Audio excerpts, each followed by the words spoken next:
Growing from one restaurant here to it's about 10 restaurants altogether, what are the hardships of that journey? Many. Many. I'm sure it's many. Today we have again a very interesting guest. It's a person that has quietly reshaped the F&B hospitality world.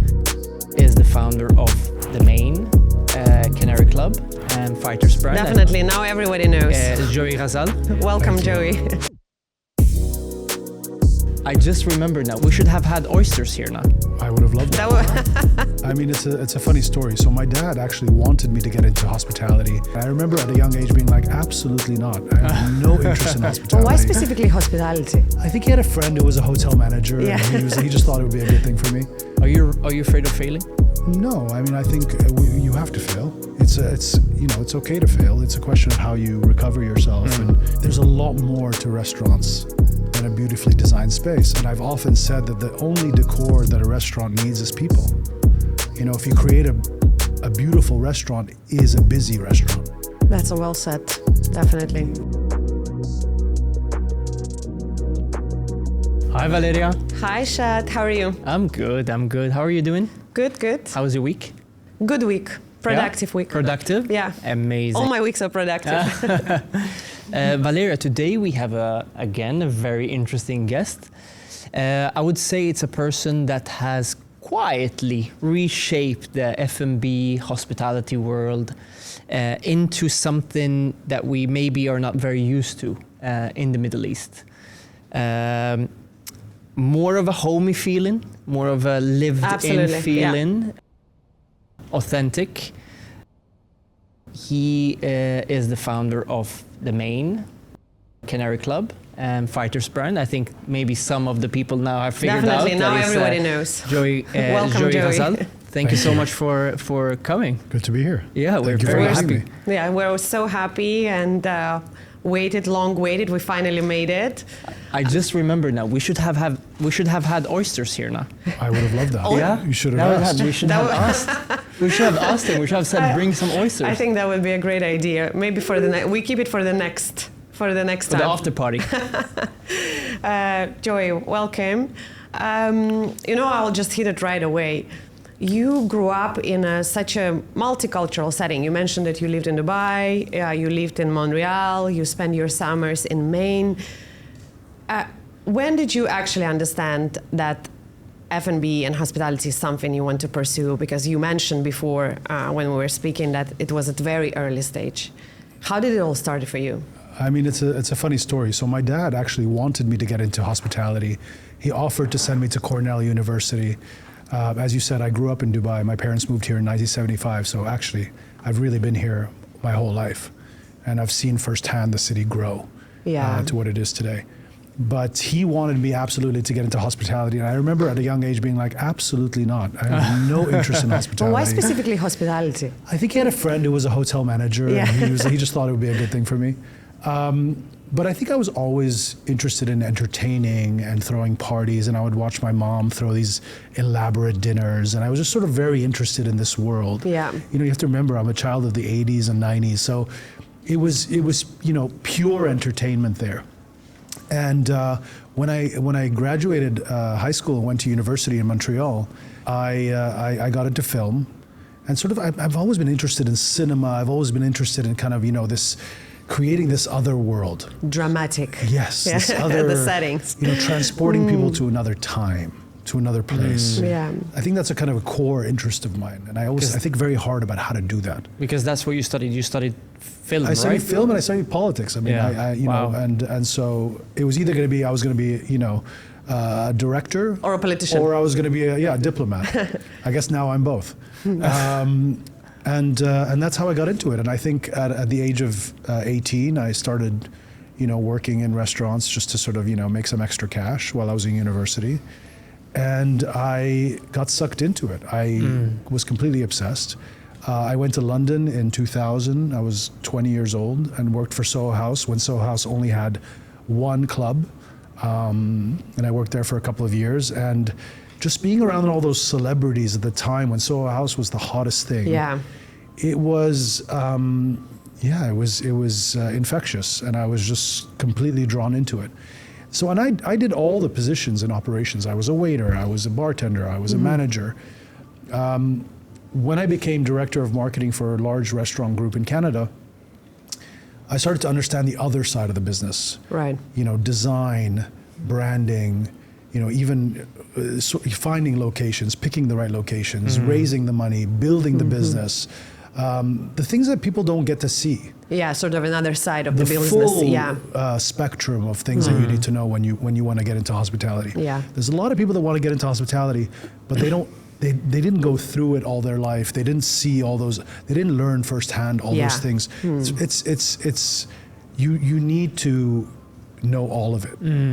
So when I turned 30, I opened my first restaurant and haven't looked back since. Wow. That's quite a journey. Yeah, that's so inspiring. But I agree with you. I think that you have to go the route of getting your hands dirty and sort of understand the core of opening up any type of business. It's not only restaurant, but restaurant specifically. You have to understand what the whole journey is, from the dishwasher to the bartender to there's no shortcuts. There's no shortcuts, definitely. And it's something that you have to really learn firsthand. And it's not something that happened overnight. It's something that I developed and honed my perspective and my taste and my opinions. And even things that I apply today in operations are rooted back in things that I was taught by my boss, maybe when I was like 20 and 21 years old. You know, things that I learned from legends like Nick Jones and other people along the way. And I just sort of just absorbed. I was like a sponge. I just sucked all of that in. But that's a good start, to start with Nick Jones. What's something that they taught you that you still stick with today? Oh my God, there's so many things. I mean, one of the things that I repeat to people all the time is that, you know, mistakes will happen. I mean, restaurants are a living, breathing organism. There's no such thing as perfection. But it's the way you handle those things. It's the way you Danny Myers wrote a very important book called The Art of the Table. And he wrote in that, making a legend of a bad situation. It's the way you recover that guest, the way you recover that situation actually has a bigger impact. That's definitely a diplomatic approach. Yeah, absolutely. Yeah. 100%. He's definitely sort of a diplomat as well, as he said. Joey, I've read somewhere that from a young age, one of your first sort of foodie experience or culinary experience was tasting oysters, and that's maybe what you guys at Maine is very famous for. Yeah, absolutely. You know, that's also one of the reasons when I came to Dubai and I lived in Marina, and I came down to JBR to eat your oysters because they're absolutely fantastic. Yeah, I mean, look, growing up in Dubai in the 80s and 90s, I remember when the first sushi joint opened up in Dubai in the Hyatt Regency. What was it? In the Hyatt Regency, around the ice rink. And when they had, you know, my dad would take me to the sushi counter at the Sheraton Grand on the Creek.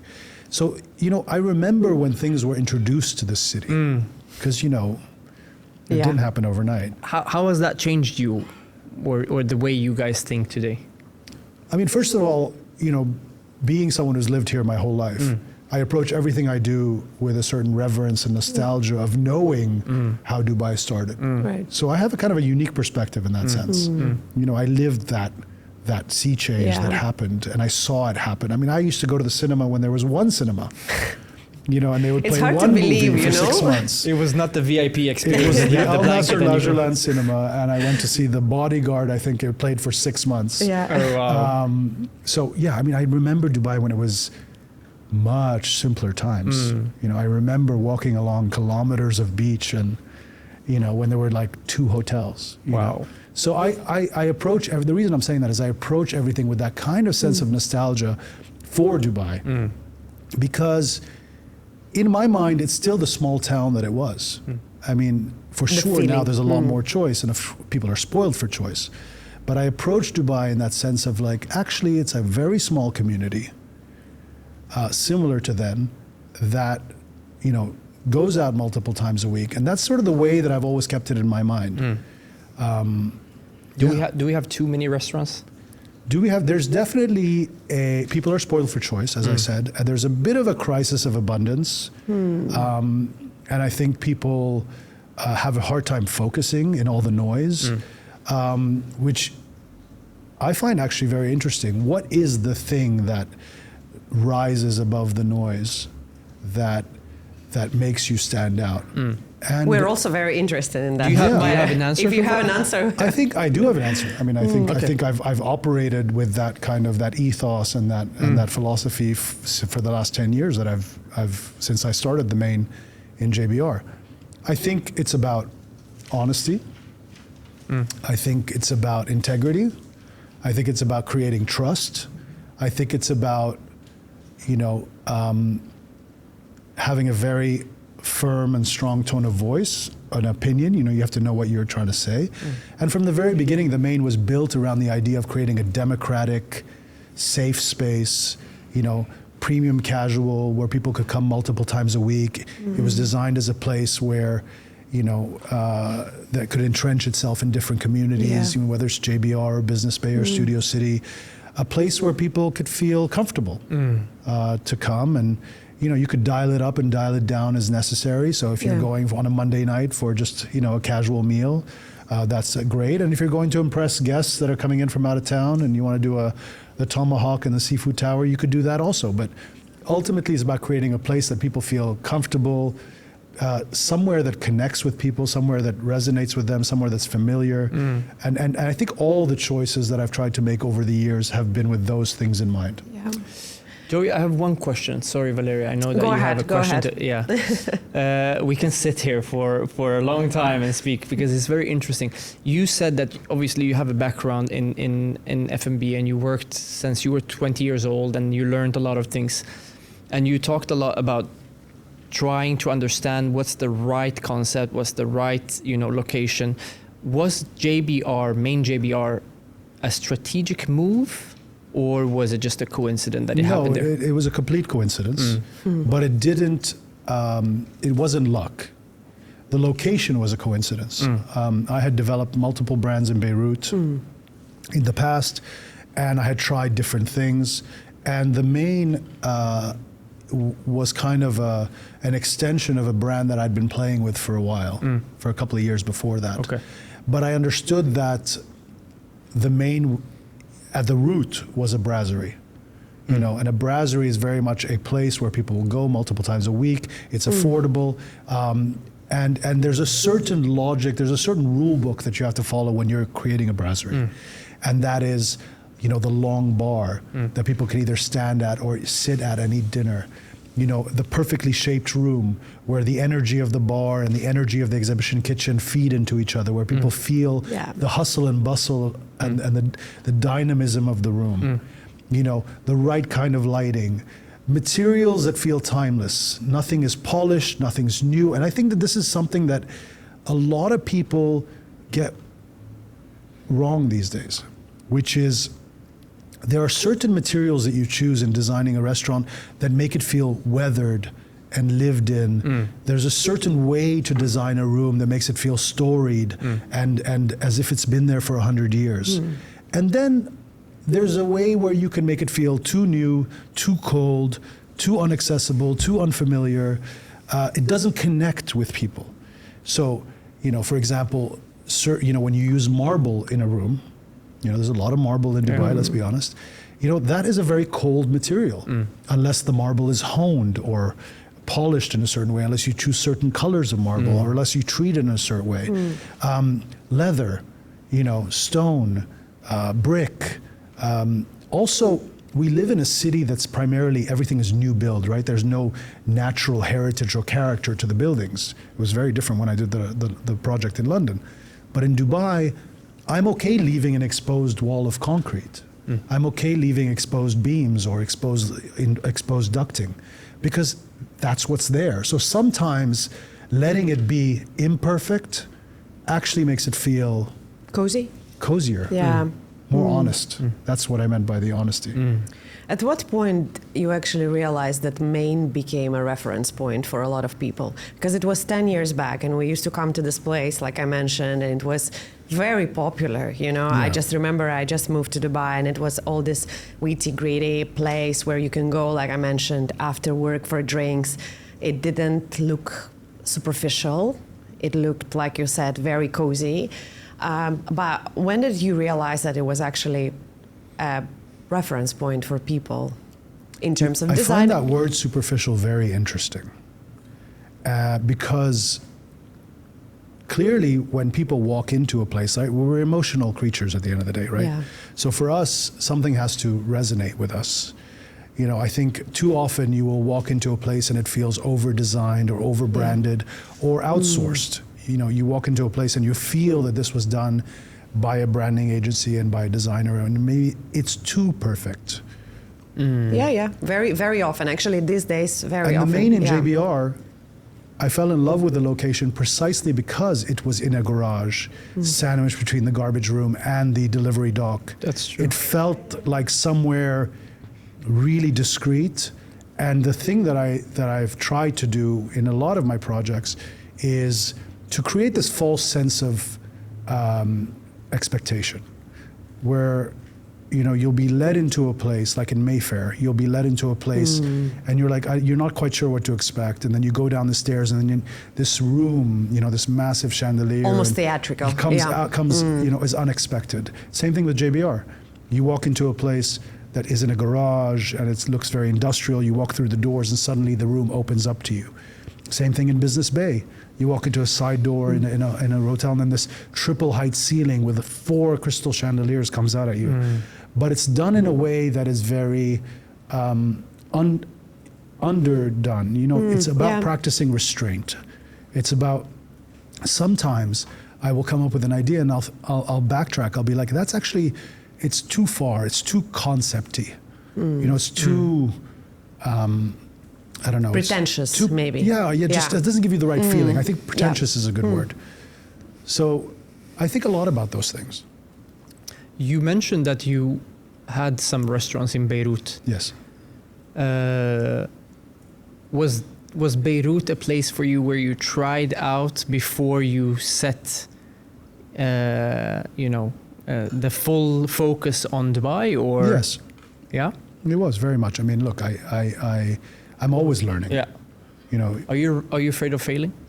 No, I mean, I think you have to fail, and I have failed many times. But it's okay to fail. It's a question of how you recover yourself, and as long as your guiding principles are strong, and as long as you're able to identify what went wrong, why it went wrong, where you misfired or where you overshot, then that's okay. I mean, I think ultimately you have to fail to succeed. I mean, one doesn't exist without the other. 100%. So in Dubai, creating the first Maine in JBR, it is still a very successful brand, an outlet. And then the challenge became, okay, well, how do I then adapt that same feeling and that same energy into a location in the suburbs out in Studio City? Or how do I take that feeling and then transport it to Business Bay, and now most recently on the Palm? And then when we did the big project in London, I mean, how do you transport that internationally into a Georgian townhouse in Mayfair, which is probably the most important, real estate in the world? Yeah. How do you take that brand and then adapt it into this Georgian townhouse, which is split up over 3 floors and 5 rooms, and still maintain the DNA of the brand? That's the stuff that is really exciting. And also challenging. Challenging. How? Tell us how. It's about having, like I said, very strong pillars that you stick to and you don't deviate from. And I think as long as you stick to those things, you know that you're you're in the right place. And then you have to be able to adapt. You have to be able to change. You have to be able to add different kind of innovation and different kind of elements to it to localize it to the audience that you're speaking to. And that's the case with everything. And I think too much today we see brands copy and pasting themselves into different locations all over the world, and everything feels like a mall. Everything feels like, okay, it's the same 5 or 6 brands here. But isn't that what people want to see? They want to go from location and I don't know if it's a trend or it's something that we really, craving. as humans? Do we want to go to the same place and feel the same way we felt, so it makes us feel safe? I don't know if that's a trend or it's I just think it's easier for the restaurant owners to it's an easy way out for restaurant owners to have something that is easy to copy paste. Because that from that perspective, if you for have, sure. for example, a location and then you know that you're going to expand and have other locations, to copy paste what you already have may be an easier way to do it. I think the answer is a lot simpler than that. Okay. At the moment, the world is driven by aggregators. Hospitality brands are being treated like fashion brands. So when you go to a mall in Saint-Tropez, or you go to a mall in Monaco, or you go to a mall you're going to see Chanel and Dior and Louis Vuitton side by side. Similarly, you're going to see the same restaurant brands side by side. Exactly. So Yeah. they're being treated in the same way. I don't know if it's the right way, because ultimately, everything becomes a little bit repetitive. I think what we've tried to do with the Maine is stay very true to our concept, but at the same time innovate and adapt the brand and the design into the location that we're in. The Maine in Ibiza has absolutely nothing to do with the Maine on the Palm. Yeah. The Maine in London has nothing Yeah. to do with the Maine in JBR. True. But you still feel like you're walking into a Maine. You still know what to expect, but there is room to play. Yeah. We covered it a little bit. I wanted to ask you why you have another company that Yes. is taking care of the designing, of the branding. Yeah. And, when I was looking at your restaurants, which I follow your career for quite some time, and I was wondering, why is it that you never went out for just working with external consultants and or hire somebody? Yeah. And then looking at your concepts, this question came up. Why was the idea of Fighter Club created because you wanted to create something authentic, very much shaping your personal vision instead of going for someone external? So I created Fighter Brands because I had a very clear idea of what I wanted. And so I needed an engine to drive that vision. Yeah. It just happened that through the years, we've managed to get a lot of interest from other clients, and we do design, 3 or 4 projects for other people a year as well. So it's not just an agency that designs for in-house projects. We design for other projects as well. And we've done a bunch of projects in the city and here in Abu Dhabi and internationally. I do work with designers on projects, but when I know exactly what I want, if I'm able to walk into a space and clearly identify what I want, I don't necessarily need to work with a designer. So it's not really a choice. I would work with a designer if I'm not 100% clear on what I want to do with the place. What the outcome should be. Yeah. Or if I really like a designer's work and I want them to take me somewhere that I would not go by myself. Yeah. Does that make sense? Yeah, it does. It does. And I think designers are very, very good at layering. They have time to really source materials and objects and things that will layer a project and make it feel very, very storied. But sometimes I think that there's a risk of too much of that, where it just feels, like I said, out of a box. Yeah. There is always, when we speak about F&B, there is always the question, what is more important? Is it the experience of food, or is it design, or is it both, or service, or is it the ambience? Is it the food? It's very different. But lately, I've noticed that the design and the pictures you're taking, not you, but the clients, the customers, are more important than actual experience of food. You know? There seems to be a lot of importance placed on what I like to call premium mediocre. That's a good which term. is, the mass production of prestige. And it is, it's unfortunately emblematic of the time that we live in, where people are just kind of hardwired now with social media to just really almost I don't know, need some sort of, I don't know, like a photo. dopamine hit for Or, like yeah. 1 minute, you know? And so, yeah, so I think things are designed that way because they believe that people just want to go there, take a picture, be seen there, it's status and so on. There's a lot more to restaurants than a beautifully designed space. And I've often said that the only decor that a restaurant needs is people. You know, if you create a beautiful restaurant is a busy restaurant. That's a well said, definitely. And I think that how you create a busy restaurant is the most important How thing. do you create a busy restaurant? How do you create a busy restaurant? I think it's the cross section of many things. I believe that it is people resonate with a place because, like I said, it connects with them at a deeper level. Whether it is, you know, they admire the story, they admire it's about the people, the warmth of service. It's about recognition, you know, being recognized, knowing where you want to sit, knowing who you want to be served by, knowing your favorite cocktail. It's about, you know, consistency, obviously, like knowing what you're getting and being consistent on that. It's about feeling like you're part of the story somehow. So guests can feel that they are invested in the story and in the growth of the brand. And I think that is a big reason for the success of the Maine. Yeah. Is that people have been invested in it from the beginning, have seen it grow, have seen it, you know, expand internationally and so on, and they feel somehow part of it. Yeah, it's almost like integrated into the Correct. landscape and the scene. But Yeah. beyond that, you know, the food obviously has to be good. The ambiance always has to deliver. The service always has to deliver. But you should always never be afraid to surprise and delight people and to take the brand into new places because people also want new things. So I think that now, for example, with the opening of the Maine on the Palm, delivering the Maine in a beach location,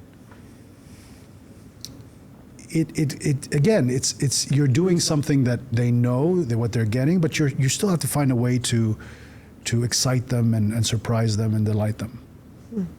It's also a different clientele maybe that is at the Palm compared to JBR. So And is Business that Bay, anything yeah. that you have to think about adapting to a new type of Absolutely. clientele? Yeah, Or? I mean, I don't know that it's a new clientele. I think it's a new community.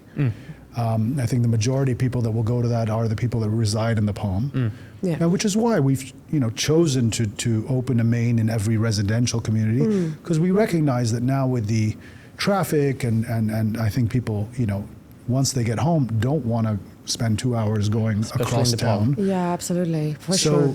I think that this is a calculated strategic choice to be the brasserie company of Dubai. There is not a lot of brasseries in Dubai. Do you think that's maybe one of the key success of Maine? I know we talk a lot about Maine, but there is Canary Club as well, which is a beautiful, beautiful place as well. Thank you. But do you think that that's one of the reasons? Because there is a background, as you mentioned also previously, that it's a specific entrance to a type of restaurant when you do a brasserie compared to another type of restaurant. Well, first of all, you have to define what a brasserie is. You asked before if I felt that there were too many restaurants in Dubai. I believe that there is an oversupply in a certain category of restaurants. And I think that when you look at our price point, at our offering, at the positioning of our brand, yeah, there are very few players in that category. I don't know that there's others, actually. So I think that that is a very, that's a sweet spot for us. The reason why I think it's very interesting to be a brasserie is because so much repeat business, seeing people come back over and over again is my true measure of success. Yeah, the returning client is definitely a success. I have a question that I've been sitting and thinking a little bit about. You have locations obviously in Dubai, London, but also in Ibiza. How do you, and you seem to be a very hands-on person when it comes to your restaurant. How do you manage to be so hands-on for example, Ibiza, and it's a very seasonal place. And London. And London. London is easy to get to. Ibiza is not very easy to get to, and it's very seasonal. Like, how do you... Look, the seasonal outlets in Bodrum and Ibiza are difficult. And they're pop-ups. So, I mean, I did them for 3 years because I enjoyed that whole experience. And also, it's a great way to be where your clients are during the summer months. And they're beautiful restaurants, and I was so happy to do them. I don't necessarily know that I will continue that. I'd rather focus my energy on permanent locations that are open all year long, because doing seasonal is honestly very difficult. Yeah. I think there's so much more opportunity here in Dubai, and I want to expand the UK as well. Amazing. So that should be the priority. Just to add on to that question, growing from one restaurant here to how many now? 10 restaurants altogether? It's about 10 restaurants altogether. What are the hardships of that journey? Many. I'm sure it's many. Hence the question. There must be a lot. There's a lot of hardships. I think it's honestly, it's about the team that you surround yourself by. It's about learning to let go a little bit. That's what I'm learning right now. Yeah. Let go. Just let going. As long as things are, I'm very 80-20. As long as they're 80% exactly what I want, the other 20% I can deal with it being a work in progress, as long as I know that we're headed in the right direction. What are the things you wouldn't compromise at all? In your business? I mean, my team will tell you that I get very personally upset when a guest is not happy. So I think that's the ultimate priority. It's just that every guest leaves happy, and finding a way to make them happy. And even if something happens where they leave, somehow dissatisfied, get them back, call them, convince them. And I think that is a very, very important barometer for me. It's a kind of a guiding light.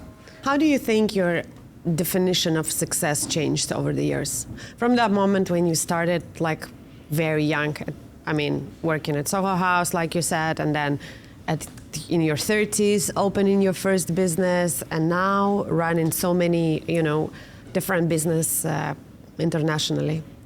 The goalpost keeps moving. I remember in my 20s, I just wanted to open one restaurant, and I would have thought that was, enough. And now they've been 15 since 2010. So, wow, that's a lot.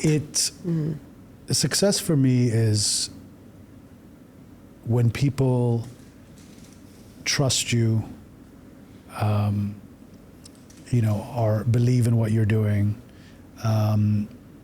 When clients, tell me that their favorite branch is, this one or that one, and they're very, very, like I said, invested in the story, and that I think is my measure of success, because then I feel like somehow, in some small way, I've had some little impact on their life or on the dining landscape of the city. That for me is enough. But do you feel like it's like, oh, I've accomplished that, or it's like, it's never enough? What's the next? What's the next? What is coming up? Well, you're only as good as your last movie, right? So absolutely. You gotta keep, you gotta keep thinking of what's the next movie. Yeah. So I'm thinking about how thankful are you that your dad sort of maybe forced you into the hospitality restaurant business? He definitely put the idea in my head. I'm very thankful. Yeah. But I think, as my mom and dad, I think we come from a very entertaining kind of based background. family. It seems like you are a very family-oriented person as well. It's, mom is quite involved, I think. Yeah, my mother loves being at the restaurants. Yeah. She loves, my mom is the biggest. Do you PR blame machine. her? No, I don't. She's the biggest supporter, maybe. Yeah. Obviously your dad, but also you work with your brother as well, no? Yeah, my brother Eddie is the creative director of Fighter Brands. He's very talented. He kind of leads on all the design projects. And it's cool. It's cool that we both kind of work together on that aspect of things. Is he a younger or older brother? He's younger. I'm the big brother. But yeah. But it's not easy working with family. No. But he has a very, very good eye, and it's interesting how we will agree on many, many things. And he'll just show me things. He'll just understand it right away. So I think it's a little bit genetic. Yeah, it runs in the family for sure. It runs in the family. Canary Club has very different, conceptually looks very different to Maine, and the one in the Palm, by the way, congratulations, Thank you guys, on your new latest opening. How do you make sure that, or how do you define actually that certain projects need to have certain identity and certain location where it belongs, for example? When we were first proposed the location of Canary Club in JLT, I only had to look at the building from the outside. And it just screamed West Coast to me, like it felt like something in Malibu. So it was kind of an easy answer. And thinking about how the rooftop would work with the interior of the restaurant, the guest journey, the materials and the color palette, there was so much natural light in there that I felt it had to be tropical, and it felt like it deserved that kind of... It does have a tropical vibe, absolutely. Very kind of West Coast vibe. And it's interesting, when I ended up doing a lot of research on that design style, I started learning a lot of things that I didn't know. The whole Tiki Polynesian culture was actually something that was fictitious. It was made up in the Second World War to service the POWs, the soldiers that were coming back from the Pacific. When they were coming back home, they would create these bars that felt like a certain kind of almost pirate Polynesian vibe, like a Trader Vic's. Yeah. So, and all these kind of tiki cocktails and tiki mugs, it is a story that someone made up. It's an aesthetic that someone made up. But it's very interesting how that aesthetic became the norm when you started mixing tropical materials and certain things together. Patterns, yes. Yeah, this whole mid-century modern aesthetic is the byproduct of a story that someone made up to drive people to their bar. Oh, wow. Which we love. Yeah. We love mid-century, and it has that cozy, very relaxed feel to it. And it is. There are rules. You're mixing natural fibers, rattan, wicker, certain kind of patterns, certain kind of accessories that are normally belong outdoors, and you bring them indoors. It's a very much something that has become a standard in design, but it wasn't always like that. Very interesting. What's the big difference between a Maine here or the Maine in Mayfair? The Maine in London had to be different because by the nature of the building that it's in. It's a Georgian building built in 1720. It was a home for 100 years. It was the Royal Institute of Medicine for another 100 years. There was a lot of history and heritage in that building. And it sits on a square, Hanover Square, that was the first square of London. So it's a listed building. It's a listed building, and also that square is famous because of there were these music halls that used to be on that square, very much like the Brasserie Room at the Maine in Mayfair. And so I had to be very respectful to the history of the building. We had to create a space that had a lot of grandeur and entertainment and a reason for people to come down into this speaky-esque kind of brasserie.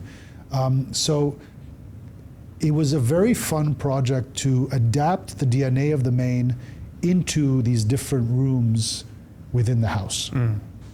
Have you ever thought of making Maine Members Club? There was a moment where we thought about making the Maine and Mayfair Members Club.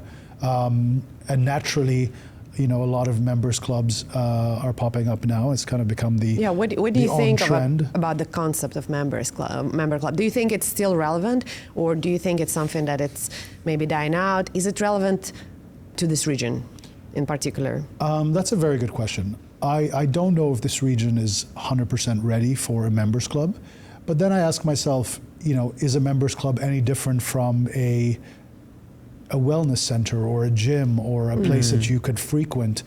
Sometimes you'd wish that the beach clubs you go to are members clubs, because then you'd find a bed. So I think that's true. I think it depends. I think the membership model does work, but people have to be very careful to give their guests, their members, enough of an offering that makes them want to come back multiple times a week. But ultimately, a membership club is about creating a culture. And I think that is the hard part about having a members club, is that there has to be a culture of service, because you're paying fees, and ultimately you need to be treated like, differently. And also you need to create a culture of exclusivity, because people want to feel like they are in a place with certain people they can network with, that they could that they want to be around. And I think that is the difficulty, is trying to identify who is that kind of that client, that segment that you're after. It's very interesting, because when we opened the Maine Mayfair and we didn't make it a members club, people were so happy about that, because they're like, honestly, we're so sick of seeing the same members every day in these other clubs. It's so refreshing to come into the Maine and see different kinds of people coming. And I think that that's what made the Maine unique, is we were committed to the heritage of Mayfair. But also very democratic, like you said. But also allowing that kind of fringe of Soho and letting those people mix together, I think is what gave it its edge. Yeah, a little bit what your identity is, no? In general, it feels like it's a home for everyone. Yeah. Are you happy that you got the Mayfair property in Monopoly? In Monopoly. Was that one of the Yes, goals? That's the only one that you want to have in Monopoly, no? You want to have Mayfair. It is literally the most expensive real estate in Monopoly. Oh, wow. Oh, you didn't know that? No. What place would you wish was a members club? I really enjoy the beach. So sporting. Yeah. In Beirut, Yeah. That would have been fun. What place do I think would be a good members club? A nice beach club, something in Bodrum. Yeah, I mean, or I feel like somewhere, I just think about the traveling time that it takes for me to get from the gym to the beach to the, to whatever. I wish it was all in one place. I don't know. If somewhere has all of it, I would love that to be. That might be your next concept. That might be my project. Yeah, I don't know. I'll leave it to the big hotel guys to figure that out. Yeah. Time flies, guys. It was a very interesting. I still have a lot of questions to ask. You want to ask a last question before we no, round up? Let's go. We still have one more question to go. Yeah. After every episode, we have the guest ask a question for the next coming guest. Okay. And our previous guest left a question for you. Oh wow! Okay. Yeah, and the question was, why do you create what you create? And do you think about the why every day that you create it? Whatever it is, designing, painting, any creative act. Do you ever think like, why am I doing that? Yes. I think about it all the time. Yeah. And I try not to do things that doesn't answer why I'm doing it. I think it's very important to know why you want to do something. I mean, I create by nature. I mean, I'm a creative. And I love to, as I said, transport people into another world. And I love to think about different ways that I can do that. And I'm always thinking about my next project or my next brand. But I'm not in a rush as well. I'm not creating for the sake of commerce or, I like that. I really, I'm quite choosy about my projects. I'm quite choosy about my locations. I say no a lot more than I say yes. But that's the thing that excites me the most, is I love to surprise people with the next story, and then to find all these different ways that I can envelop people in that story. Very nice. What would That's be so your beautiful. question for our next guest? For your next, can I know who it is? No. Wow, that's a good one. My question for the next guest would be, how important is it to identify gaps in the market? That's a good question. Is it easy to identify gaps in the market, or is it better to do something that you know has been tried, tested, and true? That's a great question for across Any all industry, the yeah? industry. Yeah, any industry. Across all the industries. I'm thinking now from my perspective. Yeah, I feel like our profession and your profession is something that you have to constantly look for something new or discover. Yes and no. Discover something new. I think there are things that just will remain true for the rest of time, and so like a brasserie, Yeah. and that are timeless and classic, and there's nothing Materials. wrong with that. Yeah. Certain materials Yeah. you choose, but maybe that's where the gap is, just to Stay authentic. stay authentic and do things that are classic. Very nice. Thank you so much, Joey, for coming, sharing your knowledge with us, your experience. Thank you. It was a pleasure. Thank you. Thank you. It was a very, very fun, interesting conversation. Yeah, it's really nice. Amazing. We And I hope you think- enjoyed it. Yeah, it was cool.